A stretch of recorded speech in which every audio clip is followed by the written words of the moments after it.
Hey YouTube ASD! Caché dans les eaux sombres et acides de l'Amazonie, un poisson rond et élégant fascine depuis près de 2 siècles les scientifiques et les passionnés, le discus sauvage. Symbole de beauté et de mystère, il vit là où peu de poissons osent s'aventurer, au cœur de la forêt inondée.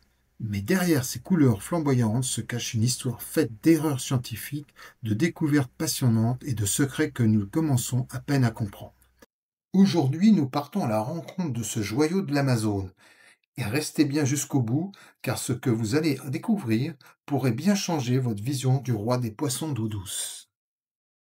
L'histoire du discus commence officiellement en 1840, lorsque le naturaliste autrichien Johann Jacob Haeckel décrit pour la première fois une espèce qu'il baptise Saphisodon discus. À l'époque, les connaissances sur l'Amazonie sont encore fragmentaires. Les échantillons arrivent en Europe après des mois de voyage, souvent dans un état qui rend l'identification difficile. Et pourtant, en observant ce poisson au corps rond, aux nageoires étendues, Haeckel comprend qu'il tient quelque chose d'unique. Ce qu'il ignore, c'est que cette découverte va ouvrir un débat scientifique qui durera plus d'un siècle, car le discus n'est pas une espèce unique, mais un groupe complexe aux variations infinies, façonné par des eaux et des saisons de l'Amazone. Pour comprendre le discus sauvage, il faut plonger dans son monde.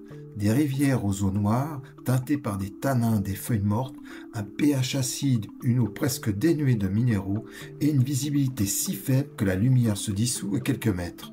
Ici, les arbres sont immergés plusieurs mois par an, formant un labyrinthe de racines et de branches où chaque recoin peut cacher un prédateur.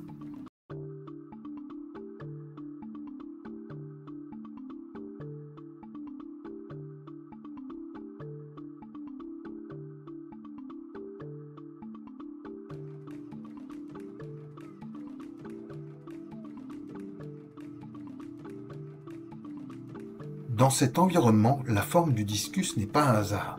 Son corps rond haut lui permet de se faufiler entre les obstacles, de se dissimuler dans les ombres et d'échapper à la vue des prédateurs.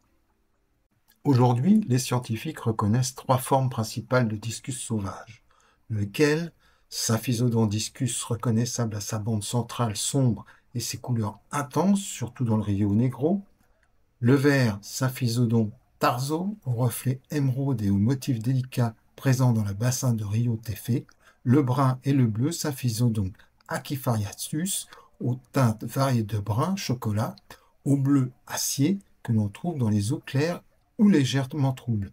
Chaque forme à évaluer dans une zone précise, adaptée à ses conditions locales, créant une mosaïque vivante de variétés naturelles.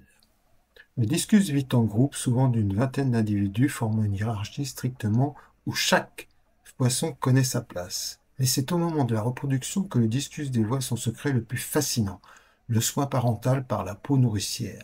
Après la ponte, l'éclosion, les alevins se nourrissent de la couche de mucus produit par la peau de leurs parents.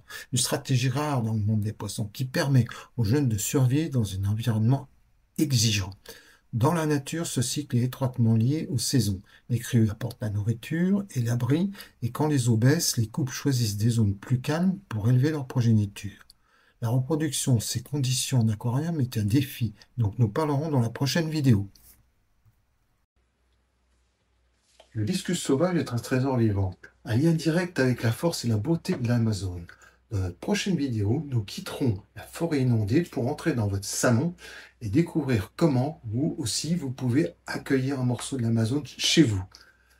Abonnez-vous, plongeons ensemble dans l'univers fascinant des discus.